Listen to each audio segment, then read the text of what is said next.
Hello and welcome back to Shakespeare. We are still working on Henry IV Part 1 and we have made it to Act 4. Huzzah! Today we get to hear from Talbot and Gloucester in Act 4 Scene 1. So this will be Talbot, this will be Gloucester. So quick recap of where we are. Richard Plantagenet of the York side of the War of the Roses has gotten his titles back, so he is once again the Duke of York. Richard Plantagenet is now Duke of York again, and we're in France right now because Henry went to France to get crowned there because he is King of France in addition to being King of England. And yesterday he met Talbot face to face for the first time ever. He'd heard great things but had never actually met him, so he makes him the Earl of Shrewsbury. And then the Yorks and the Lancasters still really kind of hate each other. So now here in Act 4 Scene 1, the scene starts out with Falstaff, who is not the Falstaff from the previous Henrys, but another Falstaff who's also a bit of a coward, who has a tendency to run away in battles, comes running in and he's like, I have this letter from the Duke of Burgundy. And this is a room where like everybody is, Talbot, Gloucester, the king, blah, blah, blah, blah.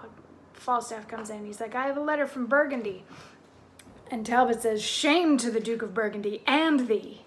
I vowed, base knight, when I did meet thee next, to tear the garter from thy craven's leg, which I have done, because unworthily thou wast installed in that high degree. Pardon me, princely Henry, and the rest, this dastard at the battle of Positers, when, but in all, I was 6,000 strong, and that the French were almost 10 to 1. Before we met, or that a stroke was given, like to a trusty squire, did run away, in which assault we lost 1,200 men. Myself and divers gentlemen beside were there surprised and taken prisoners. Then judge, great lords, if I have done amiss, or whether that such cowards ought to wear this ornament of knighthood, yea or no. To say the truth, this fact was infamous, and ill beseeming any common man, much more a knight, a captain, and a leader. When first this order was ordained, my lords, knights of the garter were of noble birth, valiant and virtuous, full of haughty courage, such as were grown to credit by the wars, not fearing death nor shrinking for distress, but always resolute in most extremes. He then is not furnished in this sort, doth but usurp the sacred name of knight, profaning this most honorable order, and should, if I were worthy to be judge, be quite degraded like a hedge-born swain that doth presume to boast of gentle blood.